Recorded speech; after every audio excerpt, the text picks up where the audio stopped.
When it comes to investment, a lot of people feel that if you can speak well, if you're well articulated, you're investor worthy.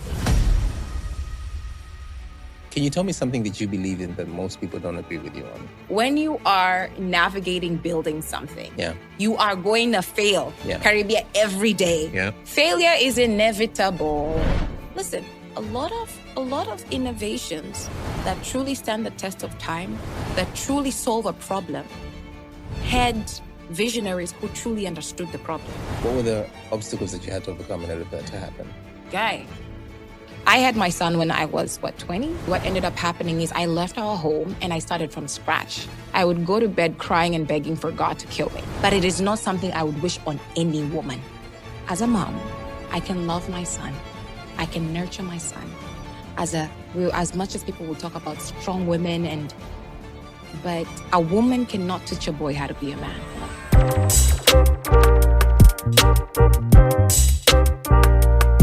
So, Khalila, I feel like I've known you before I've even known you, and I still kind of don't really know you, because it's ni jina fulani ambao nimekuwa nikilisikia sometime around 2014. This is just after nimetoka Tusker Project fame. I wanted to take a break from school, figure out this music thing. 2014, 15, 16-ish. I was doing a lot of events, especially in Arusha and Nairobi. Around 2017-ish, I decided, you know what, I think I need to move to Dar.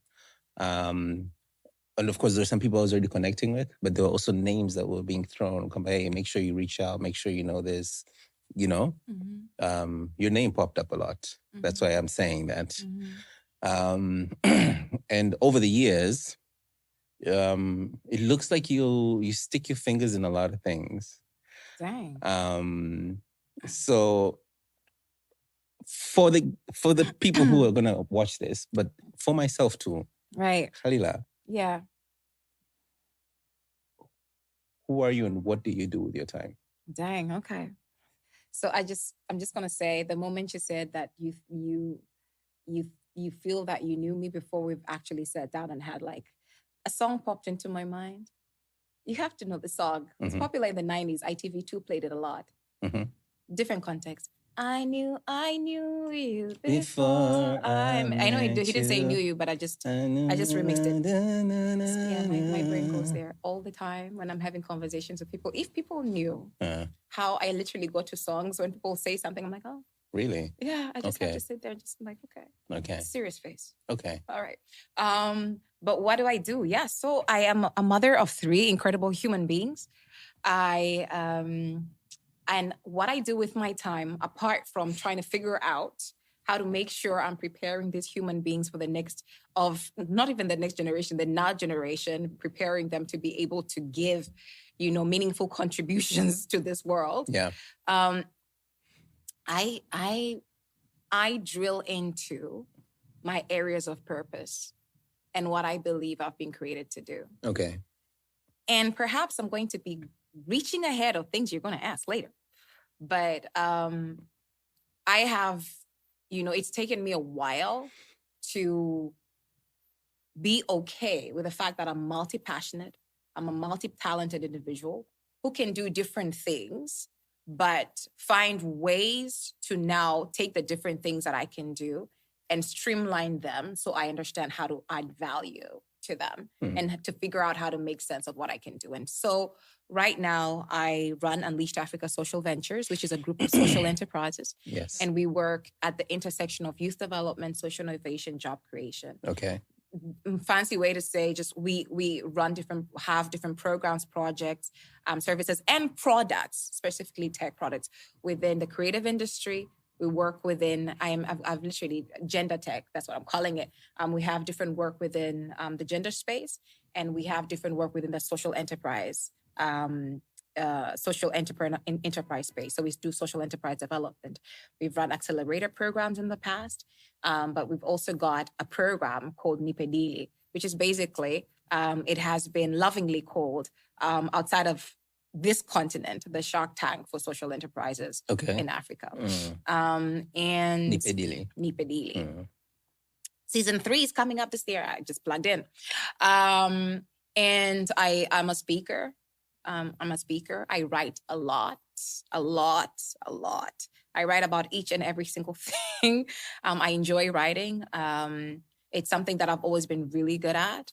And it's taken me a while to even feel that I can use that to add value to anything. But I've really gone into that now. So long story short, I'm a serial social entrepreneur, innovating within the tech, media, but at the same time space, largely within 3 distinct sectors right now: creative economy, gender, social entrepreneurship development, social enterprise development.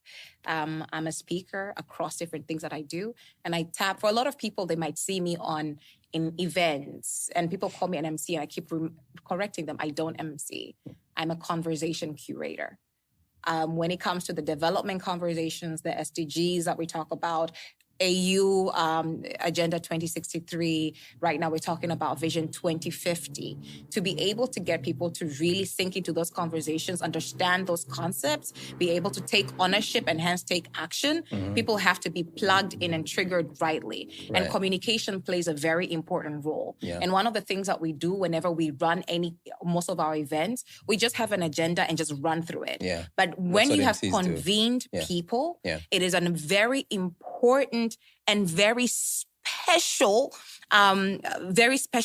opportunity to leverage people coming together to trigger thought, correct thought, so that we can now then trigger action. And so even if it's 2 people that I get to think differently within when I'm hosting conversations, that's what I do. Okay. So whenever people see me do different, I'm like, oh, you're an MC? I'm like, no, I host and I'm a conversation curator. That's what I do. You're a CC, not an MC. Got it.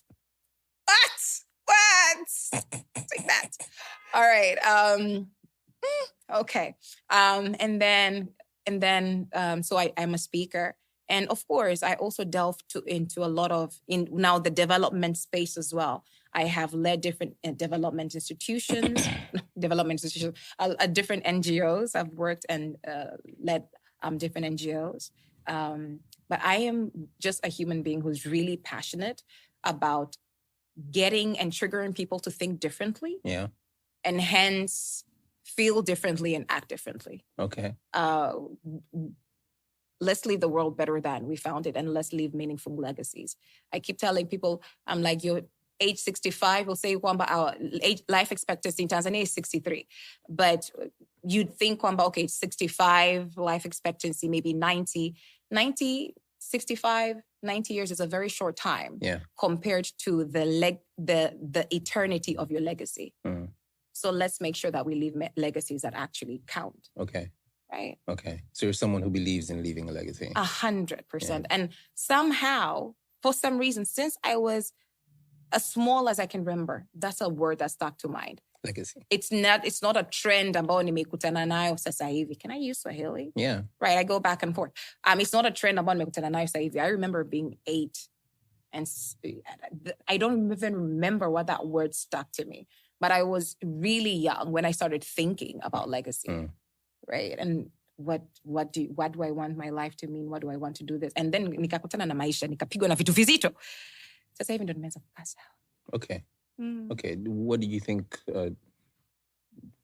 what is this, who planted that seed, or how did that seed get planted into your mind about nisiishi tu maisha kwa ajili ya sasa hivi, ila niishi maisha ambayo, au nifanye jambo ambalo litaishi hata baada ya mimi kutokuwepo? Because that's what a legacy is, right? Right. Yeah. Yeah, I think I cannot pinpoint the exact time. Yeah. So I was raised by a single mom. Okay. Me too. I was raised by a single mom, late Grace Mbowe, and she was very creative. She was one of those people, whenever I think of my mom, I'm like, if you were born in a different continent, in a different space, ungekuwa mbali sana. But, of course, God, Mungu hafundishi kazi. Yeah. The environment she was bred into, the life circumstances that she faced, created certain mental models in her that led or guided how she parented me or parented us. I have a brother and a younger sister. Okay. And I've always been very creative. But when I was young, I was always convinced that my creativity was actually a flaw. Okay. A flaw, like just. And that legacy bit, I remember I used to love reading. That was my escape. We had a conversation before this, and I told you I'm a nerd.com. And I used to love reading. You have no idea. Yeah. Like to a point where when I got into Form 1 and Form 2, I went to Visitation Girls Secondary School. Mm-hmm. The thing that the school had to stop me from doing was reading books. What kind of books were you reading? I'd read everything. Okay. So my mom, every single time during this parent days, that's what they call it, visiting days. People would be excited about the food and I'm like, I'd write, no. She would not just be one book. Yeah. She would bring kikapu cha vitabu. There used to be a bookstore in Upanga where I think they used to get books kwenye, unajua easy giveaways from the States. Yeah. And so they used to get shelves upon shelves of books. Yeah. Ukiingia mle ndani, I remember the thing that I used to enjoy the most. Unajua single mother kutoa buku 10 ya kwenda shopping wakati ule mjeda. Yeah. Sio rahisi. Nakumbuka this day we went into that bookshop. Akaweka 10 akasema buy books. My brain blew. My heart palpitated. I was almost on the floor. I was looking, wakati ule it was blue in color. Yeah. I was looking at ile 10. I'm like,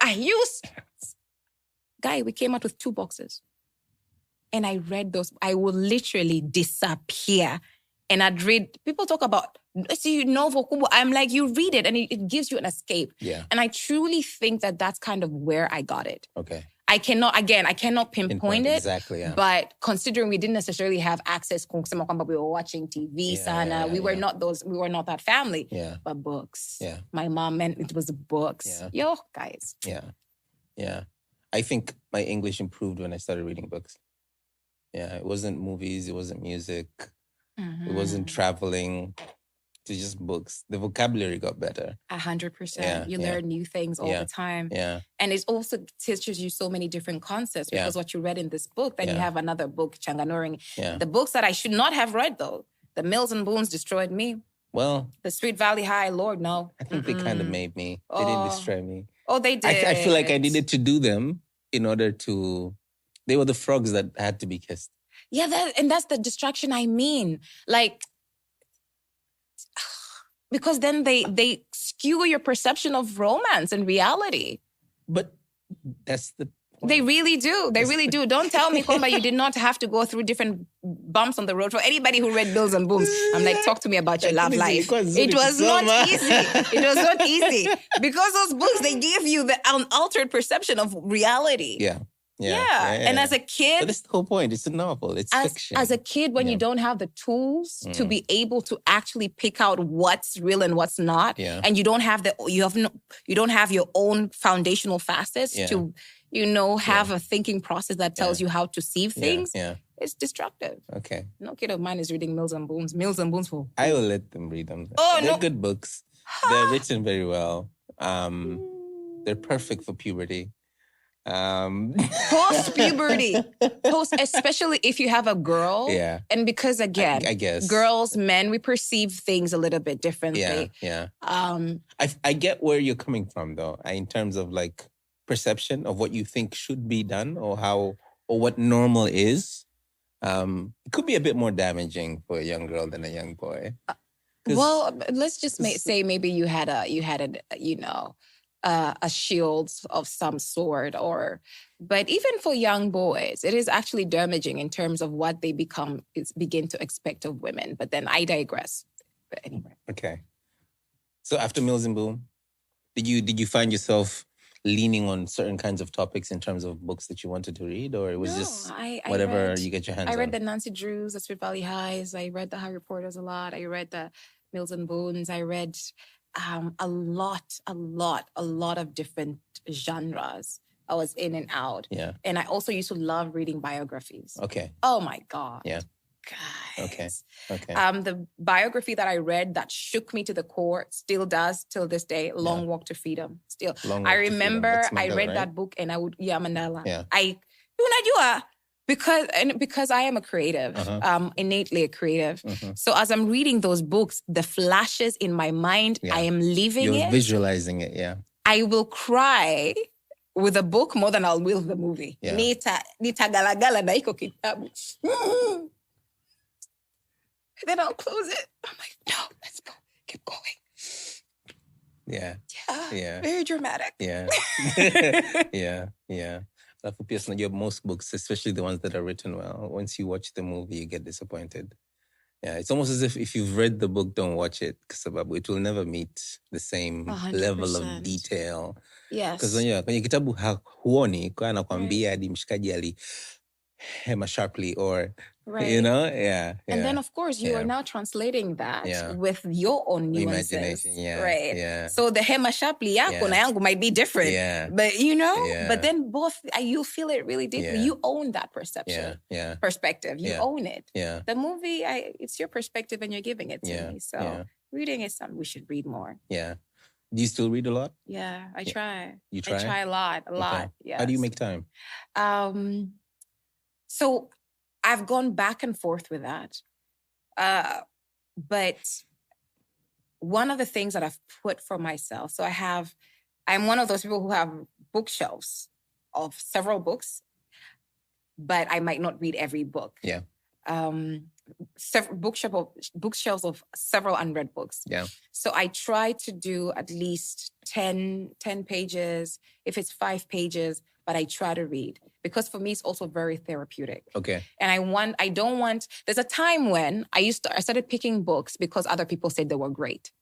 Right? So read this book because it's great. Yeah. But I'm like, and then so you force yourself to try to read the book and to swallow it. Yeah. But you're not swallowing kumeza kugumu. Yeah. Unadongo enono mlado ghafla umepata tezi. Hakimezeki. And you find that you're on that page consistently because perhaps that person's writing style is not something that you relate with. Yeah. Or perhaps it's just that's not the book you should read in that season. Yeah. So I've become very conscious and proactive about picking things that speak to the curiosities that I have in that time. At that point in time. Right. Okay. I'm like, this is a curiosity that I need to feed. Right. And then also a curiosity that connects with what I'm building for the future. Okay. I always want to be inspired not by the hoo-ha, the ho, the highlight reel, which is what a lot of people do nowadays, where you have a lot of books telling you work hard. And I'm like, nah. Yeah. Like that's not all there is. That's not all there is. Yeah. I want to go to the nitty-gritty. Yeah. And for even the books that really talk about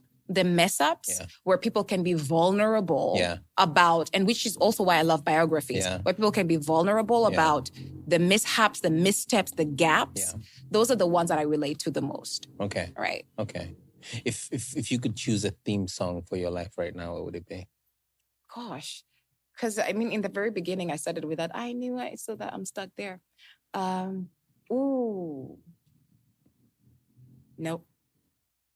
I just thought of a song, and I was like, probably not.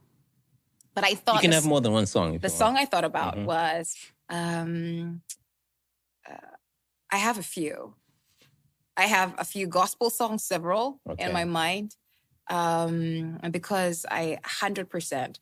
The thing that grounds me across everything that I do is my love for the Word of God and the truth of the gospel of Jesus Christ, and how I believe that every single one of us is made by purpose, for a purpose. We're here to do something. We're not just here to live, breathe, and die.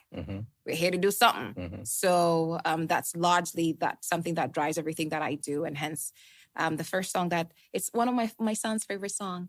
Ameniona, Ameniona. You do know it? If you get to watch this son at any point in your life, I gave you a shout out. At Msasa. Who sang the song? Bella Combo. Ameniona, Yes. No, not really. My son knows the song word to word, and it's 2. Okay. And then there's the other one that he really loves. Wana imerudi tena. Yes, you've got a voice. Look at you. Msasa. All right. But then, you know Maya Angelou's poem, Still I Rise? Yeah. So they turned that into a song. Ooh. Yeah.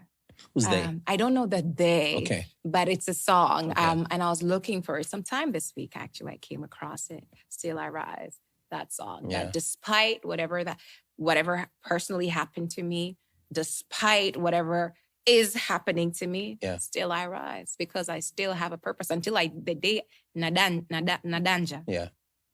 I still I rise. Okay. Okay. Tell me about Nipedili. Nice. So Nipedili, with Unleashed Africa, what our brand social enterprise development, we've run 2 accelerator programs before. We had one called Tujenge TZ Innovation Challenge. Tujenge TZ Innovation Challenge. Right. Uh-huh. The concept of social entrepreneurship is still quite young in Tanzania. A lot of people have a lot of misconceptions about it. Okay. And even for me, it was a very much of a challenge for me to even get to a point where I was like, I'm a social entrepreneur. Okay. Because I've always wanted to do work that directly has impact on community. Positive impact on community, leaves legacies, etc. Mm-hmm. But at the same time, I didn't want to have it was an NGO mentality. That's not what I had. Okay. I was always also drawn to the powerful, potential that strong brands and companies have to build a continent, right? I've always been driven to that. So I'm like, how do you resolve that dichotomy of thinking? Okay. So because in TZ at that point, you're either NGO, a company, like you can't be. Yeah. And then of course you meet with people and I'm like, hey, Kellz, and I'm like, no, but there's got to be some sort of balance. Yeah. And I'm really grateful to, I don't know if you've of course heard it, the Yali program. Yeah. And so I did Yali, but then I've did heard of Wali too. Nakwambia, tena wanini, wanazi, hatari. So the Yali program, I did the East Africa Regional Leadership Center in Nairobi. Yeah. And for the first time, because prior to this program, I'd always been very, very, very interested in doing things that, like I said, have an impact. And I'd have conversations with people. But every single time I had a conversation with somebody about what I wanted to do, I always left feeling very either depressed, very lacking, or very weird about myself that, there's something wrong. Like, why? Because of what they said back? Yes. Okay. Yeah, because I'd always leave feeling too much. Okay. Too much, too ambitious, we're fun, too heavy. And I'm like, what? Yeah. And the most rewarding part for me about that experience is, one, I was explaining to somebody about what I wanted to do. And he said, like, oh, you mean like a social enterprise? I had never heard about the term. I'm like, the light bulb. There's a light bulb, but I feel like Mount Everest just went in my brain. Yeah. What do you mean? Yeah. Yeah. Yeah. He put a word to something that I'd been saying for so many years. Right. And we started talking about it. So I delved into it. I'm pretty sure that person, mpaka leo hakumbuki. But that, I will never forget that conversation. It was in a car. Yeah. It was near Kenyatta University. I even remember where it was. Right. And the other part was the fact that I was in the midst of a community who there was nothing that I could say that seemed outrageous to them. Okay. Do you know the power of being in the middle of nerds? Yeah. Who literally speak nerd and like you're just all nerding about? Yeah. And your nerd is validated. Yeah. Like my guy, like you say something and somebody's like, yes, by the way you could do it. And then you're like, Karibu kwenye Msasa, where we talk to successful people about failure.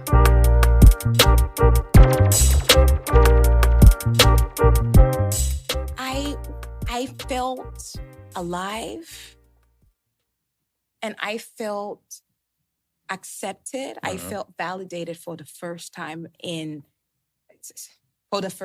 my journey. That's kind of where I feel. What year was this? Do you remember? Pardon? What year was this? This was 2015, I remember. Okay. I remember even my first encounter, this was July. We were the first cohort. I remember it I remember every single encounter. I remember every single face that even though what I am doing right now is informed but years away from what I pitched at that point, that literally telling me that, hey, we hear you, what you're saying is possible, and we believe you can do it. You're not crazy. Just that you're not mad. Yeah. It is okay. Yeah. Because at that point, by the way, as a mother of two, kibongo bongo, a lot of people you're talking to, mtu anakuambia, no, kaa nyumbani tunza watoto. Tafuta kazi ya kawaida. Kaa nyumbani tunza watoto, tafuta mme. And then you come sit there and you have these dreams where you're literally, waking up in the middle of the night and you have a vision that's choking you. You cannot sleep. Yeah. You're doing this, Msasa, so I know you know. Yeah. Where you see things in the streets and you are choked because you're suffocated. Yeah. Because you see the different things and you know the impact you could have. Yeah. But every single person you talk to makes you feel that, you're probably nuts. Like, what? No. Yeah. Right? So this was a turning point for me. Now, when I came back, it was really important for me because I'm like, there's no way I'm alone like this. I'm pretty sure there are other people. So the Tujenge TZ Innovation Challenge was a program that we run. It was inspired by, as well as funded by our partner at that point was HSF, Hansayo Foundation. And we also work closely with Trumaisha. So it was a 3-year program. What? Trumaisha. Okay. 3-year program that was taking social entrepreneurs, so they go through, it's a full-year accelerator program. So at the end of the second year, there was an idea to have an investor matchmaking session where, you have the entrepreneur's pitch to an investor. And for the longest time, one of the things that was really boggling my mind is in these conversations, right? Because I'm not a person who had access to these rooms before, right? Even though I had English and everybody, assumes that kwa sababu unazungumza Kiingereza kilichonyooka, you have all the access, you have all the opportunities. I had no clue. Yali, I think, was the first thing that I didn't even know that there's a world like that out there. Right? And I was like, I'm pretty sure there are other people who want to do things. Ndio, as much as we're telling them, go online and find resources, but they just don't know. Yeah. And when it comes to investment, there's so many layers, and there's so many, not just layers in how you should structure your business and think about your business, but also in terms of your own thinking. Yeah. From just the foundational thinking of how you even enter or even start entertaining an idea that could be investor worthy. Right? And there are very few people that have access to those conversations and access to those rooms. Right. So the whole idea was, let's rip open this curtain. Let's let people into the room. Let's let people into the room. So again, very much, I love media, very much inspired by the different ninis I watch. I'm one of those people I binge watch on 2 different things. I binge watch on adverts. You binge watch on adverts? I love. Like on YouTube? No, yes. Okay. I shouldn't have said that out loud. Why? I'm pretty sure, I'm pretty sure there's a community that does that too. Yeah. I'm not the only weird person. I'm probably sure you probably do it too. Yeah. There you go. Yeah. Yes. Especially when researching. Not for fun though. You do it for fun. I do it You for didn't work. have to. You do not have to do that. What's wrong with that? But in the very beginning, when you said me too, I just felt like we were kindred spirits. Oh, right. And then you left the room. No. You can't do that. Well, Come back to the room. I binge watch trailers. Me too. Yeah, because sometimes I struggle to find what to watch. I'm just like, let me just watch trailers. And then I just watch trailers for 2 hours, 3 hours. You're special. So it's not so strange. Yeah. So the ads, and then also, where was I going with this? Yes, shows. I love watching shows. So I've binge watched Shark Tank on a different level. Okay. Binge watched Lion's Den, not necessarily simply because of just the investment climate and understanding how the investors think, which is a very big thing. Because like I said, very passionate about building brands that can grow the continent. And I didn't feel that I was in a space where I was taught what I needed to know. So I'd literally watch those shows with a pen and a paper. I'm like, okay, how are these investors thinking? Okay. And then it's also just the quality of the production itself. Yeah. I'm very much in love with the entire production process. Okay. If I had the opportunity to literally take some time off and go and study production, I would do that. Okay. Because also, by the way, I've done a lot of theater production work. Okay. That's in my other life, I do. So I'm in the creative space. Yeah. I write, I sing, I have acted, I've directed different productions. I still do that. I still do creative direction till this day. Okay. And of course, I was one of the first female choreographers in the country. Let me just throw that out there. I have choreographed for numbers. I've worked with entertainers in this country, quite big ones. So I'm just going to leave that there. But having said that, Nipedili was a chance to open the veil and have people see behind the curtain when entrepreneurs are pitching. What is the thinking they need to be having? Right. But we need to water it down to context. Because kwenye hizi shows kubwa kuna terms ambazo unazisikia ambayo you're like Mtanzania wa kawaida, like we don't get what you mean. Yeah. Right? So one, break it down into contextualize it for Mtanzania wa kawaida kuweza kuelewa. Yeah. Two, give an opportunity for the entrepreneurs who pitch to now also have their content or their work showcased to investors outside of the continent. Okay. One of I think the most successful entrepreneurs who have pitched on Nipedili were able to unlock different investments globally simply because of that 13, 15-minute clip. Okay. So we've done 2 seasons of Nipedili so far. Okay. And we've had local investors on the panel. And we've had entrepreneurs. The reason I talked about Tujenge TZ Innovation Challenge, the first season of Nipedili, we had entrepreneurs largely from the Tujenge TZ Innovation Challenge come onto the show. So they came from our accelerator program and they pitched on Nipedili. Okay. The second season of Nipedili, we had entrepreneurs from Tujenge TZ Innovation Challenge, but we also called in other hubs to see, like, could you bring through your entrepreneurs? Okay. Season 3 of Nipedili is a little bit different. So the first 2 seasons of Nipedili for me was largely, yes, a proof of concept, but also sustainability for the work that we did. Okay.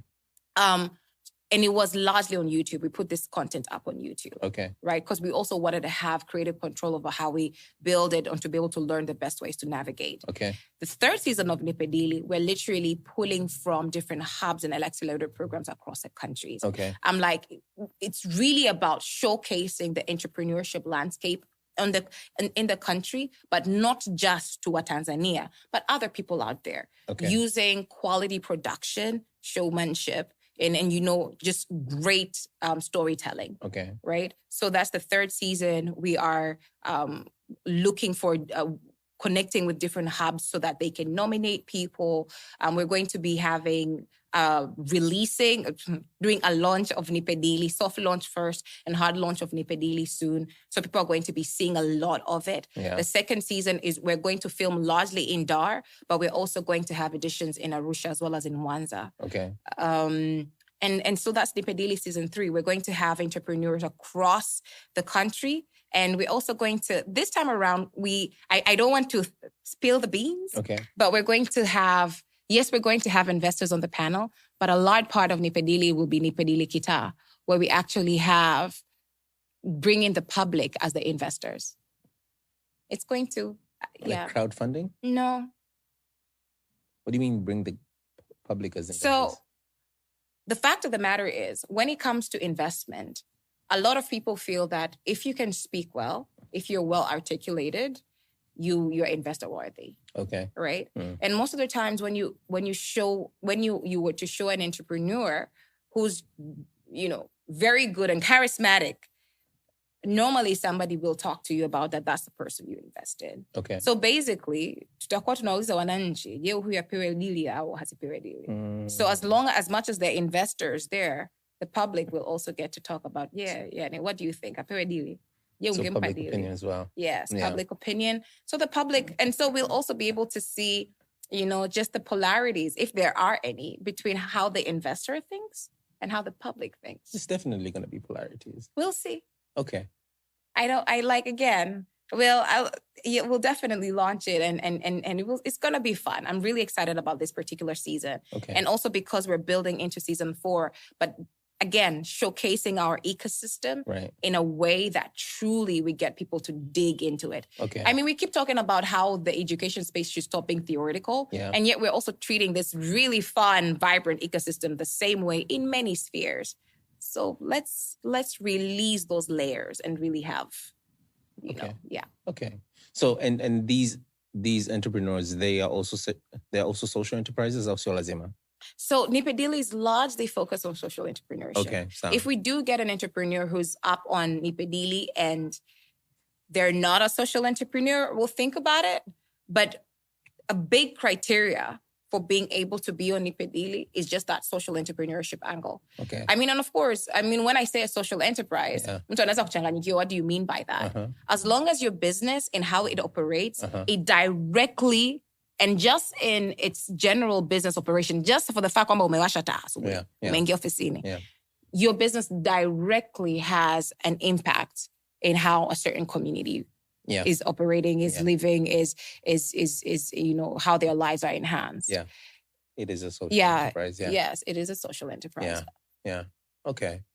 So you're telling me all these amazing things about amazing things that you're doing. What were the obstacles that you had to overcome in order for that to happen? Guy. Wait, you have to time me. How long do I have? Okay. If you could, to help you narrow down your thought. Right. Yeah. If you could look back at one particular year that you wouldn't ever want to relive again. Nice. 2019, 2020. Okay. Okay, so there are many, I think I've had different challenges across different seasons. And can I put my legs up? I feel like this. You can do anything you want. Okay, anything I want. You can do anything. Chokehold you and demand $1 million. As long as we get to Msasa. Hatari, you will kill me. All right. Yeah. So I think I have had different challenges in different seasons of my life. Mm-hmm. One of the most, if I can remember vividly, I'd think of 3 distinct times. One in 2009 when I had my son. And between 2000 and 2010, I was just completing, what was it? An advanced diploma in mass communication.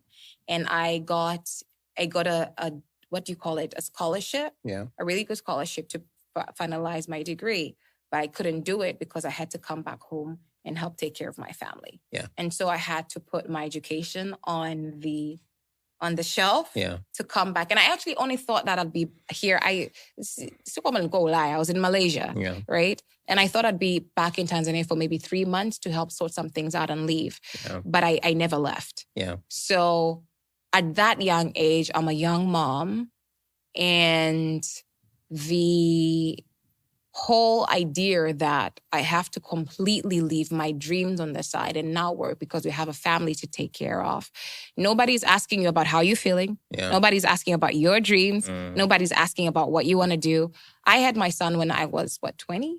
Mm-hmm. Right? Yeah. And at that point, I literally, for me, life just, so it was, my mind went directly into making sure that my family was fine, my sister was fine, my child was fine. Yeah.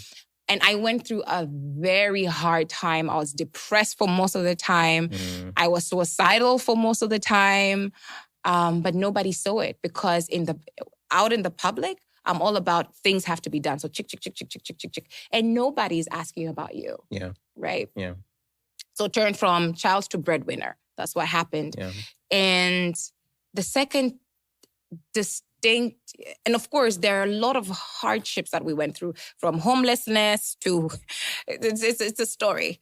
But the other distinct part that I do remember was in 2014 when I had my daughter. Okay. Right before 2015 when I went to Nyali. You have these desires and things that you want to do, but everybody you talk to, because now I had 2 kids in a relationship that was not working. And everybody tells you you're still young, trying to figure out yourself in the world, but everything is your fault. And every single idea, passion, dream you have is irrelevant because now you have to put yourself on the back burner and do these other things. Yeah. I remember going to bed 2014, most of it, I would go to bed crying and begging for God to kill me. Every single day, I'd wake up in the morning, I'm like, God, people died, me. And somebody who's listening to this might be like, oh, but Kellz and I think even right now in this conversation, I'm filtering a lot because I've not even gone into the whys and what are the challenges that happened then. But I'm just saying that to express and to perhaps even call out that even when you think people are going through, check up on people. Yeah. Really check up on people, especially the people that you feel are okay and they're handling it well. Check up on them because trust you me, when they go to sleep, they're in shambles. even though it was a tough part, it was also a time of great reflection and great innovation for me. Okay. Because then at that time, I would also spend so much time drilling into the whys and trying to understand if other people are also going through it, etc. Yeah. And I'd say that some of the work that we do right now, even within the gender space, is also rooted in a lot in the experiences that I had and eventually saw other people going through in the dark. Okay. Right? So a lot of work that I do is like, I'm not saying what I've read in books, it's experiences that lived experiences, but then that have also got me to be empathetic to a certain level that mtu akisema kitu, I never in my life, never brush something off. I'm like, okay. There's something, for example, you said before this podcast, trust me, we're going to have a conversation. Okay. Yeah. So the other time, 2019, 2020, I started Unleashed Africa in 2016. I normally like to say that the first 3 years of Unleashed Africa were trial and error. Mm-hmm. People will ask me, how long has your company been existing? I'm like, hey, probably 2 years. Iyo miaka mingine, if I did not have to register a business in Tanzania, I would not have. It was not the way to go. That was literally trial and error. Yeah. Like what works, what does not work, because some of the things that we wanted to do were quite different. Yeah. So I'm like, we were not operating. We were literally just testing things. Yeah. And then 2019 rolled in, where most of the things that we were testing were actually receiving traction in the market. The team was growing. Yeah. I was busier than I ever was. Q in relationship. Q in partner does not understand what you're doing. Q in before the end of 2019, I lose some of a person that I was really training up to take on a lot of the responsibility. I lose this person. Q same year, the person I was in a relationship with, it's the same person from the beginning. It's not about all these are different people. It's the same person from the beginning. No, same person. Same person. Hey, I'm just kicheche. No, same person. Okay, sorry. Same person, by the love of God. Same person. Guy, relationship dies. Again. Right? I have to tell my kids, and I've been in this relationship for a while, trying my best to really make it work. And eventually, of course, and by the way, mimi nawaambiaga watu, if you want to be an entrepreneur, also know, ukiwa namchagua mwenzako, and you tell them, this is what I want to do with my life, make sure they believe you. So kwamba kwenye wakati wa malavidavi mnaanza kutongozana, you're like, oh yes, wow. Alafu baadaye mnaanza kubadilikiana. Mtaumizana. And I think for me, that's actually what happened. Yeah, because you can't change who you are. Legacy, man. Legacy. Shoot. Right. So the relationship died. And in that, my children were going through a very deep transition. And what ended up happening is I left our home and I started from scratch. I left a home where, of course, people in the families that I'm connected to felt that, you have it going on. You've got this foundation. You can't leave. You have to stay and wait it out. Bobu, kuna vitu vingine, of course, siwezi kusema hapa because mshikaji anaweza kunisikia. Lakini kuna vitu vingine, ndugu yangu, vinakutokea ndani ya nyumba. Ukitoka nje ya geti, unajisop unaendelea. Mtu anakuona kwamba uko fine. But guy. Yeah. Anyway, what I'm trying to say is 2019 there was that, I was going through that and trying to help the kids navigate. Starting from scratch, I moved from my home to, I normally call it my shack in Mikocheni. So I got a place where I started living kama yani kuna denti, alafu kuna ndugu yangu ile nyumba ilikuwa ikinyesha. Nyumba ilikuwa ina mapazia. Hatari. Nilihamia pale. Karibu kwenye Msasa, where we talk to successful people about failure.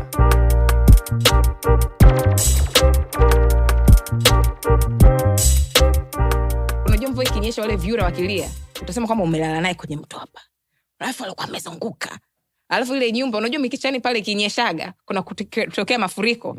Yaani nyumba hauondoki bila mabuti. Sio mabuti ya mafupi, sijui kabuti kakishikaji. No, shuri pevo. So literally I started from scratch. And at the same time, there were so many challenges with the business I was doing. When 2020 hit, I realized that my business was built very well to start, but it wasn't built to scale. We were scaling too fast.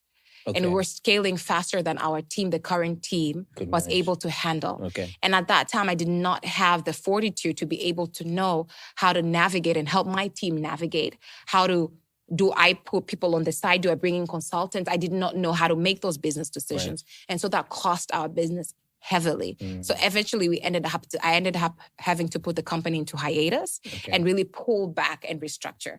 Okay. And so years of operation, 2019, to my launch. And then we literally came back last year, 2023. Even though hapo katikati, there are still different things that I was trying to do to really, for it not to die. Yeah. So I keep saying again, I'm like, how long have you been operational? Yeah. 2 years. How long have you been in existence? We came through in 2016. So those are some of the, just direct examples. Right. So 3 distinct needs. I've moved from family, children, family not my own, but the family I've come from, right. Business challenges, and how all of those at different seasons can be very challenging. But every single challenge has one way or the other helped, build different sets of wisdom within me. Absolutely. And the business, is it registered as a company limited? Yeah. Okay. So it's not an NGO. No. Okay. It's a social enterprise. 100%. It's according to Tanzanian structure. Yeah. It's a company limited. Yeah. But so it's a full-on company for profit. Yeah. However, we do have a social enterprise model. Okay. So we are a not for profit. Okay. So everything that comes in goes back into the community, the business, or into the work, into scaling our impact. Okay. Right. Una navigate vipi hapo na TRA maana sio rahisi sana kuelewa hicho. The way we are structured, we literally build and we need the same way another company is. Yeah. And, we're in a space where, of course, our policy environment is trying to keep up. We're not there yet. Yeah. I think we're still crawling in terms of how to understand the different ways to structure companies that can actually help us accelerate our development goals. Yeah. Because I do believe different policies that truly, if we have systems that truly understand what social entrepreneurship can do, and we build in the policies to be able to support that, we would have the private sector aggressively accelerating progress within our development goals, social economic development goals. Okay. Because a social enterprise is not just economic, really large, it's social economic targets come together. Right. And that's the ethos of a social enterprise. Yeah. So we're fully on build. But that means every year you're not profitable. By jinsi biashara ilivyokuwa set up, it's not even supposed to be, technically, based on what you're saying. And you have been in operation for many years. No, we've been in operation for 2. You've been in operation for 2? Yeah. Okay, so that's also what you mean. Got it. Okay, you answered the question. Right. Cool. Can you tell me something that you believe in that most people don't agree with you on? As a single mother raising a young man, I fully believe, and I have quite a few content that I'm going to put out about this. A woman, as a mom, I can love my son. I can nurture my son. As much as people will talk about strong women, but as a woman cannot teach a boy how to be a man. A woman cannot teach a boy how to be a man. I have no idea what it feels like to wake up with certain body advancements. I have no idea. Body advancements? Hey, I'm just going to call that. Okay, cool. I have no idea what it feels like when you scratch an itch in a masculine way. I have no idea how it feels like when you go through the same way that a man, as much as a father will try their best to raise a young girl, there are things that they would not know. Yeah. And so when my son, and even now, I advocate strongly for pick your partner well. Yeah. And make sure that you don't just pick a partner from tunapenda na jamani, kani text, kani uliza umekula. That ain't gonna pay the bills. Mm-hmm. That is not gonna raise your children. You have to figure out the values that this man has to raise kids that will truly leave legacy or just do meaningful things in the world or have a meaningful life. Right. But if you are in a space where, like me, you find yourself a single mother, and most of us single mothers, we were not there because we wanted to be. Yeah. Stuff happened. Yeah. And dudes be like, no. And I'm like, fine.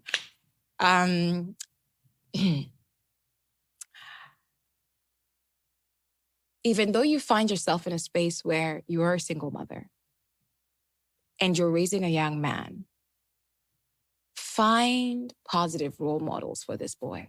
Okay. And make sure you surround him with people who, when he has a question, he feels he can ask you, he can still go to. Yeah. Because right now, because we live in such a fatherless society where single motherhood is been put on a pedestal as this thing to be revered, it is difficult. It is hard, even though we can do it and God gives us a grace that I have no idea comes from where. But it is not something I would wish on any woman. And not even just a woman. It is not something I would wish on children.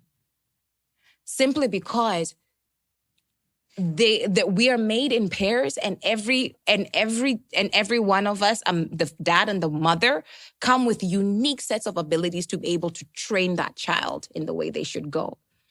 Now, tukisema kwamba, as a woman, I'm going to just take care of all this space. We have too many boys that have no idea how to be men. Yeah. And then watoto wetu, kwa mfano, sisi wenyewe kwenye rika letu tumekutana nao ambao walikuwa raised na single mothers. Yeah. And you wonder, why can't you be a man? I'm like, well, nobody. Who taught him? Yeah. Who taught him? Yeah.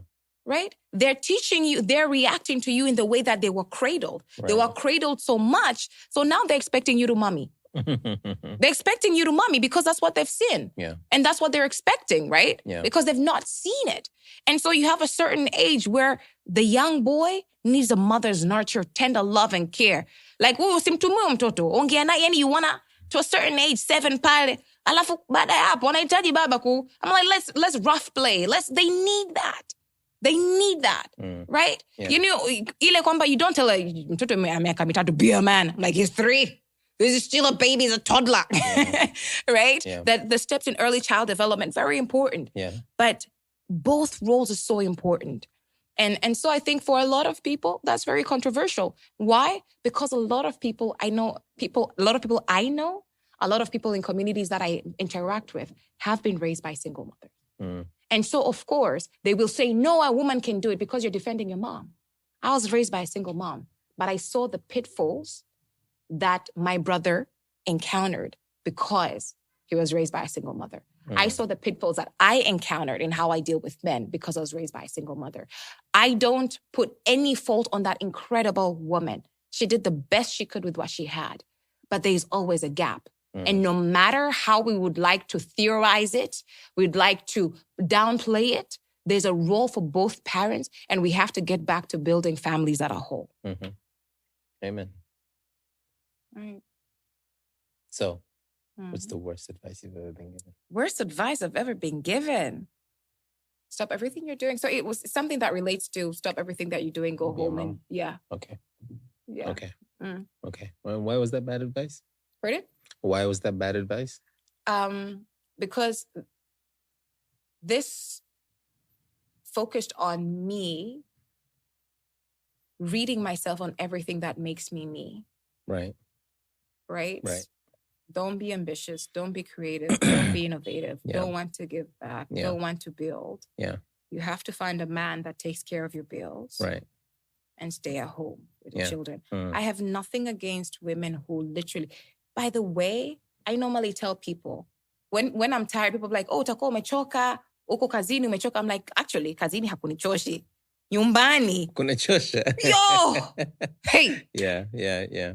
Guys, the mental load that to really, and because for me, I'm a very present mom. See me make up and I'm like, let's talk, let's engage. Yani because you're vibe. Ukenda kulala, the kids do not know you've crashed. You just disappear. But it's so important.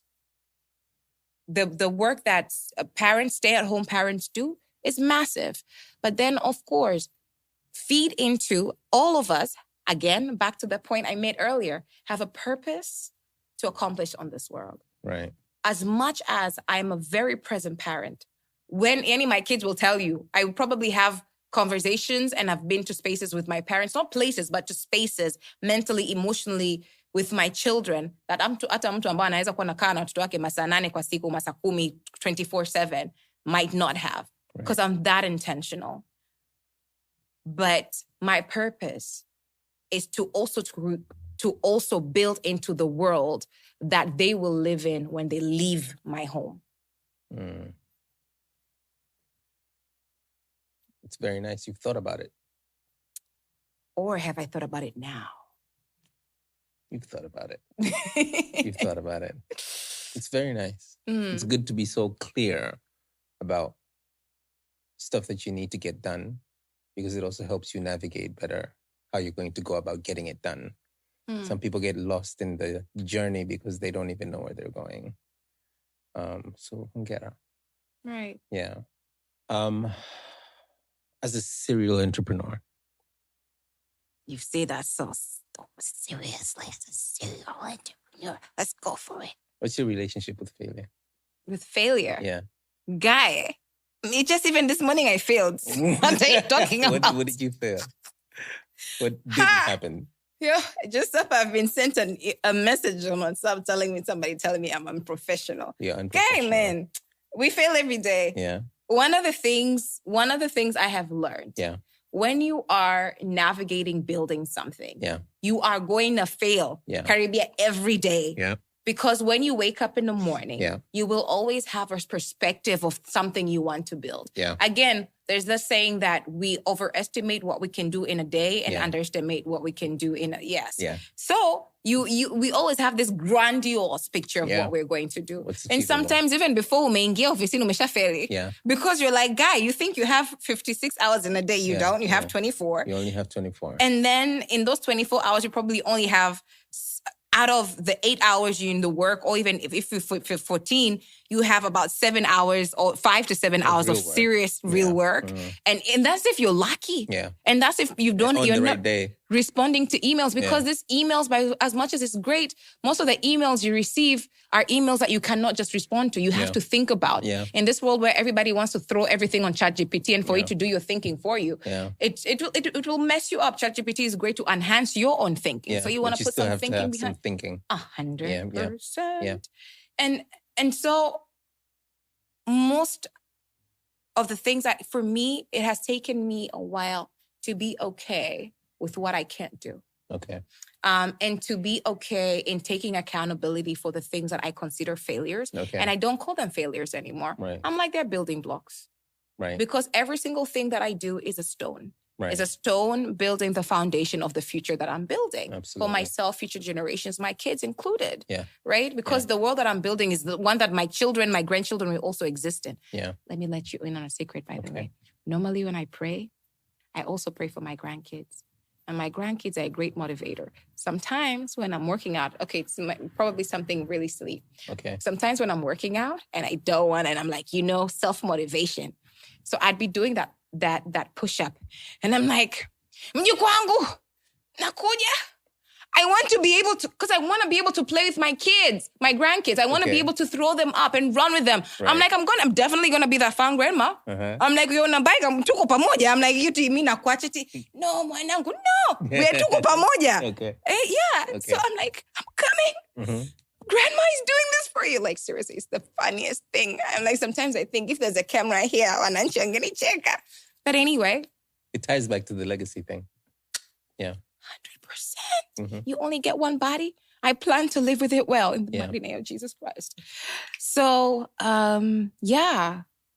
having a relationship with your pitfalls, your challenges, the gaps, that does not make me feel worser, lesser than, inferior, or that attracts my sense of self-worth, is a very important journey that I've gone to. And that is so important.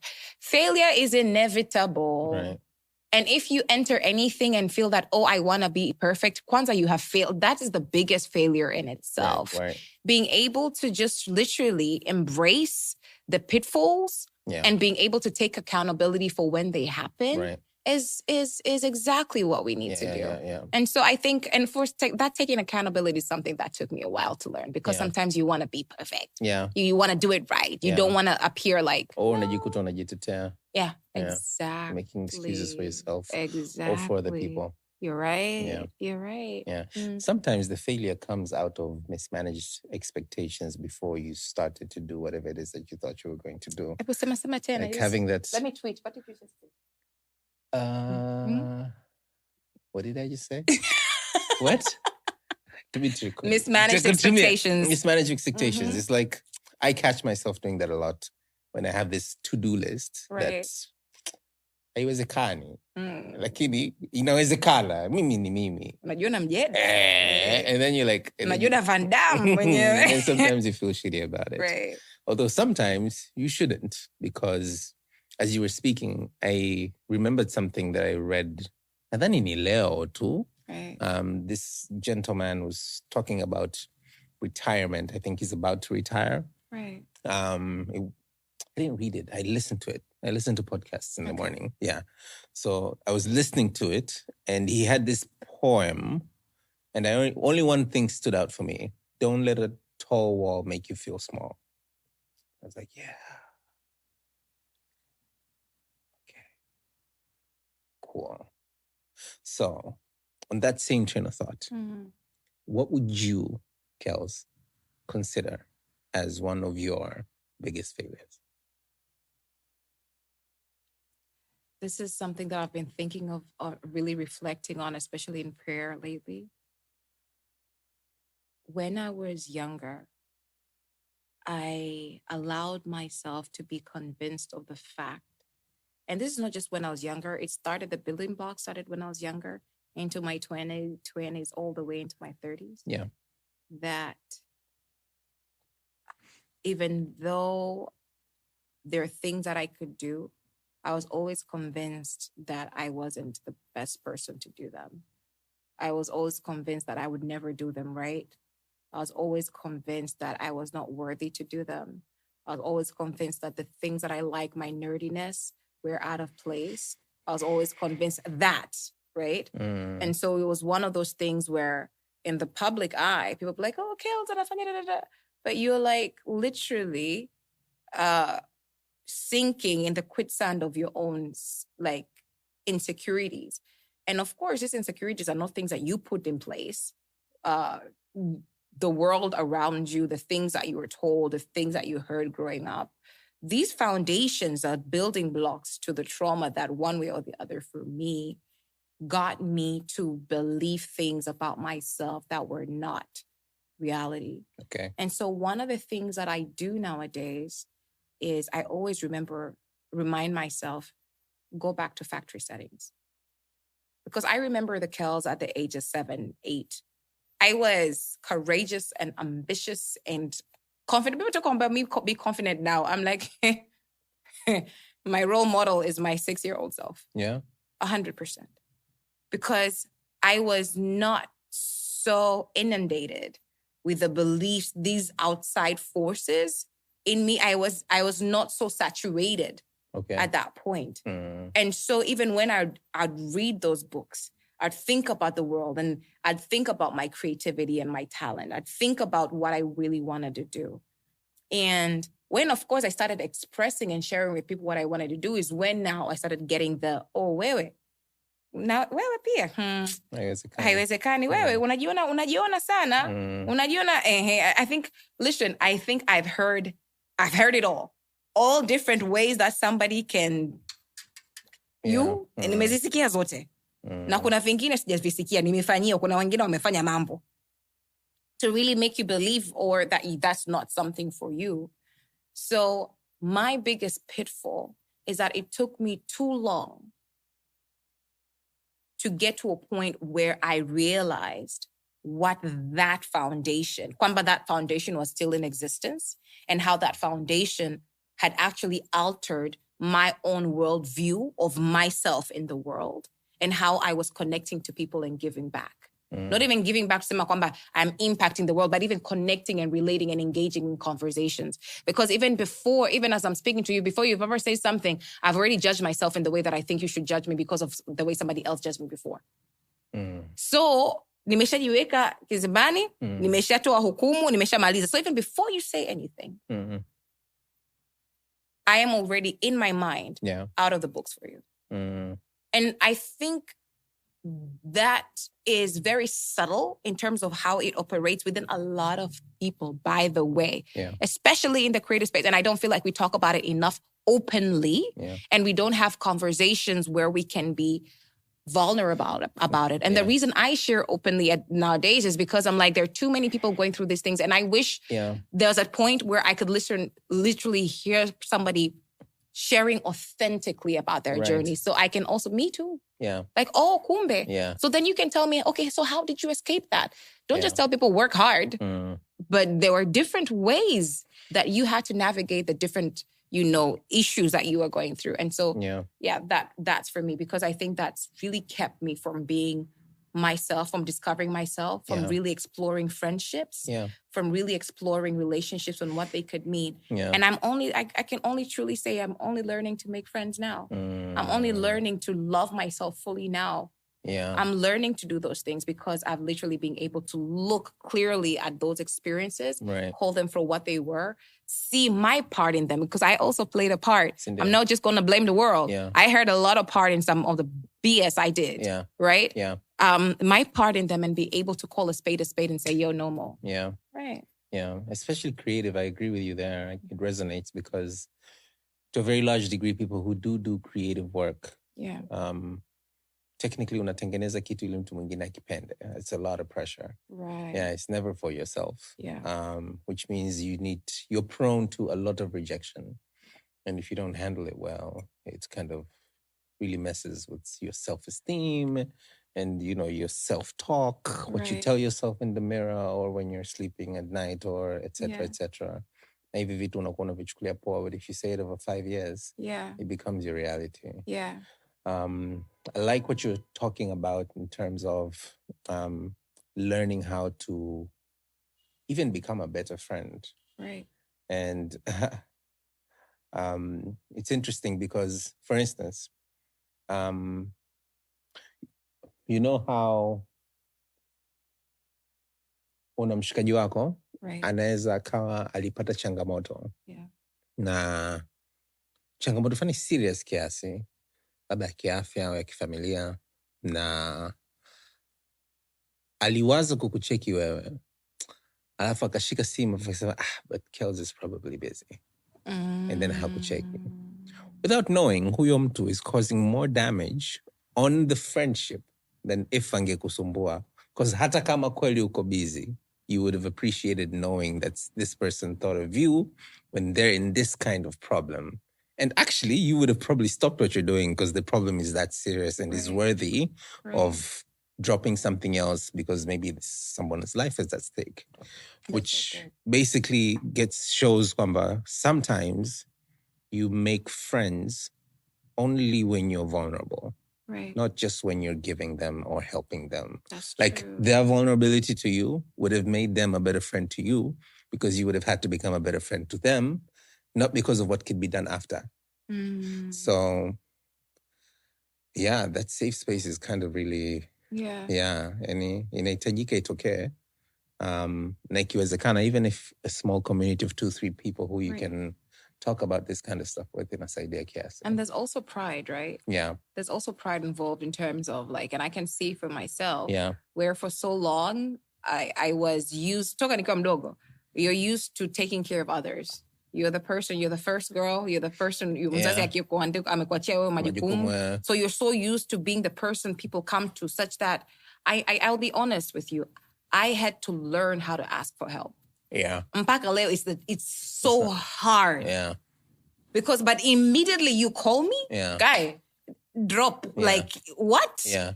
I think I met you at the cinema once, and you were looking for the glasses. I just remember, and I had them. And in my mind, I'm like, what? You want to buy new glasses? I'm like, take these ones. Like, what do you, I'm like, solution. But you walk with so many glasses in your purse, why? No. But so I ended up actually going to get other glasses. Okay. Because we'd given you those ones. Yeah. But then for me, it was like, what are you talking about? Where you're looking and I have them, take them. Okay. I'll go get, let me be inconvenienced. Yeah. You know? Yeah. But then there's also getting to that point where if I were to meet Hisiatz and he has a pair, would I ask Hisiatz for a pair of glasses? Because would he, would would I think that, let me just also ask and be safe, but I need help. Yeah, right? How do you not be as easy, yeah? Right, asking for help is actually a struggle for a lot of people who have been bred being the one who is solving for other people. There's that pride, and also there's also a need for empathy because we go through so very different journeys. So sometimes unaweza mkawa mko tena shuleni, mko kwenye mazingira sawa, mtu anaweza ku assume kwamba wote mna mtazamo mmoja. Hamna. The foundations that form our thinking, our mental models are so different. Right. So sometimes we force ourselves to act, to operate, to speak the way the group speaks simply because we want to belong. Right. And it takes a very special person to see that you're uncomfortable. Yeah. And being able to say that, hey, let me stretch out our hand and find and bring and pull you in, but not pull you in a way that you have to be like me to fit in, but pull you in so that we can create a space where you can be comfortable in blossoming in the authentic and the real unique self that you are. We don't have enough people doing that. And there's such an important space for empathy. And for me, because like I said, when I was small, I used to always feel very different. I was joking that there's a point I used to convince myself that I was an alien. Right. Because I'm like, I do not resonate with all these things. Yeah. Right? And it was so hard for me to authentically make friends. Right. What wanna make a jokes na wewe unacheka because now wanacheka. Yeah. But in truly you don't understand, like, that was not funny. In your mind you're like, that was really not funny. What the heck? Yeah. and then when you want to make, you're like, would they laugh? What would they think? Would they get it? Yeah. And sometimes you make one and then to you it's so funny, it's so nerdy. But they don't get it. And you're like, this. But then you're like, oh, yeah, fine. It was not funny. No, you thought it was funny. Yeah, that's why you said it. Right? That's why you said it. Yeah. But then now we need more people who can stretch out their hand and say, well, I see you. And it's fine because God makes us so uniquely different. Yeah. And that's the difference in those thumbprints. And we need the differences that we have. Amen. But the problem is we're consistently trying to make people fit into our own perceptions of what should be, such that we lose the unique blend of what we all can bring to the table. Yeah. And hence we have tables that do not have any spice, vibe, and, authenticity, originality. And we're here regurgitating the same ish of the past. So regurgitating. Msasa. Yeah. Msasa. Amen. So, Kellz, we have a segment in the podcast. Right. About tunaita Nje Boxi. Nje Boxi. Yeah, Nje Boxi. And the idea for Nje Boxi is to allow our guest, you today, to take us to school. Utupige msasa, haswa. And kwa leo, we would like to lean in a little bit on an area that we've talked about for the past hour. And it is about specifically taking something to market, right? And, feel free to pick a social enterprise as a case study, but you could use any example, really. But the core of the question is, there's a billion ideas, right? And most of them will fail because the execution wasn't good enough. Some of them will fail for capital reasons. Some of them will fail because people didn't pivot quickly enough. They couldn't think of their feet. They were stubborn in the execution instead of being stubborn in the vision. Marketing, timing, partners, nakadhalika. Lakini at the end of the day, anything that is something started with an idea. And it is the thinking behind that idea that allows things to happen in the world to change. So as someone who's within the ecosystem of supporting some of these entrepreneurs to not only pitch their ideas, but also figure out how to bring their ideas to life, and then for those ideas to have a life beyond 1, 2, 3, 5 years. What are the common or the recurring qualities you see in entrepreneurs who are more likely to fail than succeed? I think,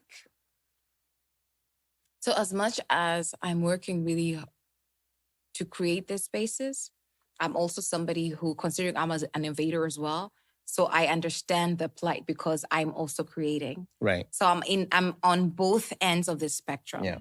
That's very important for me to mention. And hence, normally, even as we are creating these spaces, so for example, in the different accelerator programs I've run, Tujienge TZ Innovation Challenge, Uwezo Tanzania with Follow Her and with Follow Her from France. We can create from a space of knowing. Okay. Knowing the fears, understanding, the questions, the doubts, the unknowing, you don't know what you don't know, that entrepreneurs grapple with, because we grapple with the same thing. I'm working on fundraising the way a lot of entrepreneurs are working on fundraising. Yeah. I'm working on trying to discover, product market fit the way a lot of entrepreneurs are. So I'm in that space we're in that space together. Yeah. Right? Yeah. So I'm speaking from that angle. Yeah. What I believe is truly the biggest reason a lot of enterprises fail, and a lot of, and this is something that I challenge myself with. And somebody would say, oh, Manza, why don't you just go to market? Why did you test for so long? Listen, a lot of innovations that truly stand the test of time, that truly solve a problem, had visionaries who truly understood the problem. And truly saw the problem not from Google na umeona statistics juu kwa juu, lakini mtu anaweza akadadavua akachimba. They can literally be a thought leader in that space because they're seeing things differently. And that helps you build an innovation that can actually solve even gaps that people didn't realize are gaps. Right. We exist in a space where we have copy-paste innovations, nyingi sana. And then we also have, I'm thinking of how to be diplomatically correct. Please don't. But no, I have to be. But we also have innovations that are, for the heck of it, innovations. What I mean is, kwa mfano, the gender space has become very, very commercialized. Okay. Gender equality, We have several different people who are doing great things. Kilam, to every Tom, Nini, and their parent can pick up a mic and find stats and talk about, wanake. Kilam tazame kwaya nini mbobezi. Lakini, do you truly understand the issue? Listen, there have been billions of funding that have gone into this space in sub-Saharan Africa. But if you look at the outcomes over the years, if you look at the outcome indicators over the years, in some areas, we've actually taken steps back than forward. Even though there have been so many programs, there have been so many initiatives, there have been so many entrepreneurship building needs, lakini watu wanapitia, unakutana na mwanamke mwingine ana makabrasha ya certificates, lakini kitu chake bado hakiwezi kunyanyuka. Because this space has and the moment something becomes trendy, everybody wants to go into, we don't necessarily fully understand the problems and how to solution for. So then we are literally just creating not solutions, but we're literally just creating band-aids so that we can earn a buck at the end of the month. Because these spaces and a lot of programs, they're literally, their biggest goal is to create salaries for the people involved. Say that again. A lot of programs, right? Projects that exist within many spaces across, and this is not just gender, the development spectrum exists to create salaries for those involved.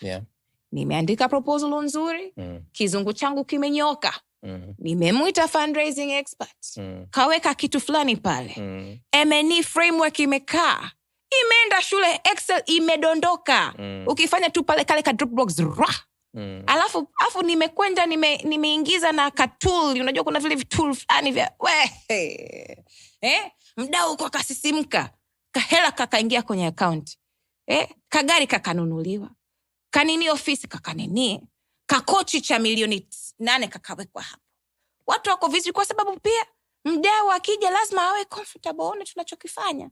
Lakini ukiangalia the work between, if you compare the work that's actually the depth of understanding outside the fluff,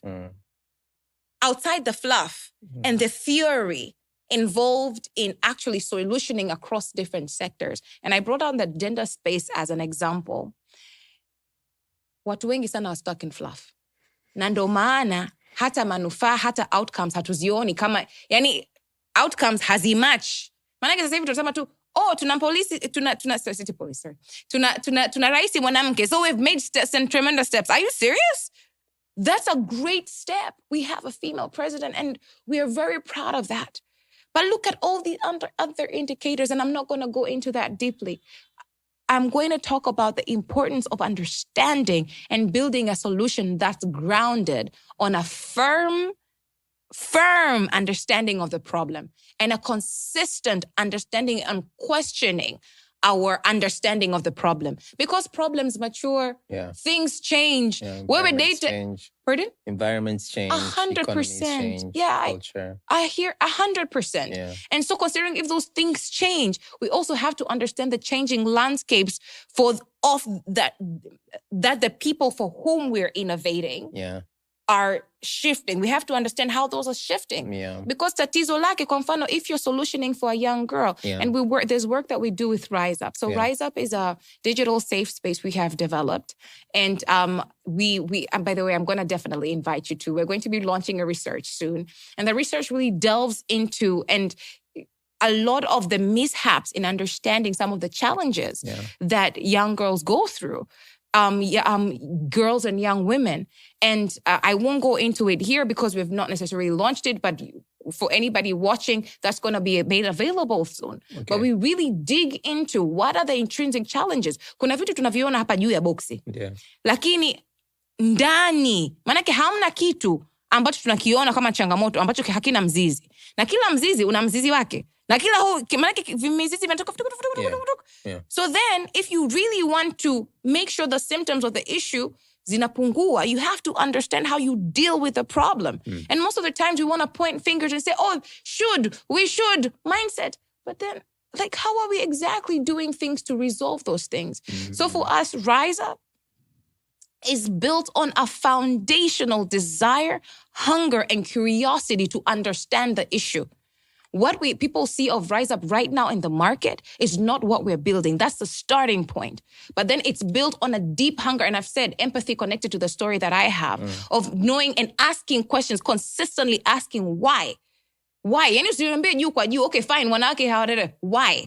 Look, let's talk about choice, because the thing that brought Rise Up to us, that got us innovating Rise Up was trying to understand the part that choice has, what informs decision-making, but not just decision-making on a high level, but then intrinsically, what are the intrinsic drivers of choice? Yes, unaweza tukasema kwamba kuna society, kuna parents, kuna nini, lakini unaweza kukuta wanawake wawili wametoka kwenye mazingira hayo. Right? Wanametokea lakini wanafanya maamuzi tofauti kuhusu kitu ambacho kwenye mfumo wa maisha. Why? Let's ask why. How do we get people to make, because as much as we can blame the border drivers, but there's also accountability that has to be put back on the women. Right? I mean, there are things that we cannot stay away from. How do we drive those? Right. And also, for example, even as we are innovating within the creative economy, I've talked about the work that I haven't talked about the work that we do, but we also do work within the creative economy. And we have an artist development program that we're launching, Msanii Imara. Shout out. Very cool. Lazima tukuite mkufunzi. Tukuite. Tukuite. Utunyoshe vizuri. Utupige Msasa. And we're really looking at, yes, we're talking about the creative economy, the creative industry, but there are different gaps and there are prevalent issues that are in existence simply because of things that are not their mental model issues kwa msanii. Yes, kuna issues upande wa policies. Yes, kuna issues upande wa kwamba the consumer behavior. Yes, kuna issues hapo. But how do we have to think about how do we change the things that we can change. And kwa msanii, how can you understand the problems you're existing within, some of them that you're propagating yourself, so that you can solution for yourself. So even as we are creating solutions within the creative industry, we have done a lot of research work.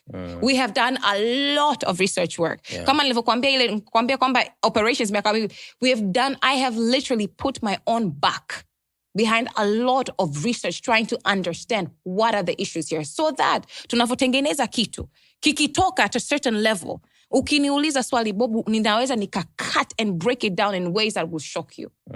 And that is why I think a lot of innovations are great and they're pretty. And they're trendy. Zinaweza zikapiga trend miaka 3-4, but haziwezi zikapiga 15 years, 20 years, 50 years. They will not be able to hit the long haul. Right. And this is because the size of the challenge or problem they're trying to solve is not deep enough. It's not even deep enough. The understanding of the problems. Matatizo yapo. The entrepreneur's understanding of the same challenge is not. The understanding of the because killer challenge, there's something behind there's a layer, it. There's something. How do we understand not just those layers, but how they interconnect? Right. How they also interconnect the microeconomic environment. Right. How the different global trending shifts and global trends are actually impacting. Kila kitu connects. Right. But we cannot just look something from this angle kwa sababu investor huyu anakitaka because program hii ambayo itatupa hela inataka ituangalie hivi. Tumebaki tunaangalia hivyo tu. Yeah. And in all honesty, I'm telling you, Hisia, I might not hit, kinebongo tunasema hit big. I might hit big this year or next year. But trust you me, 2027, you will hear our name. Not just in TZ, but across, simply because I'm investing in the groundwork. Na mtu anaweza sikuona akaona you're wasting time. But I'm like, let me waste time. Kitu kinacho, I'm not wasting time. Yeah. Right? Yeah. We're building, but also kuhakikisha kwamba zile building blocks, ule msingi, unaweza kuwa imara kubeba kile kitu unachojengea. Maanake unaweza ukajenga kitu kikadamshi, kikapendeza, kumbe the foundations upon which you are building, if they shift, hiki kinadondoka. Yeah.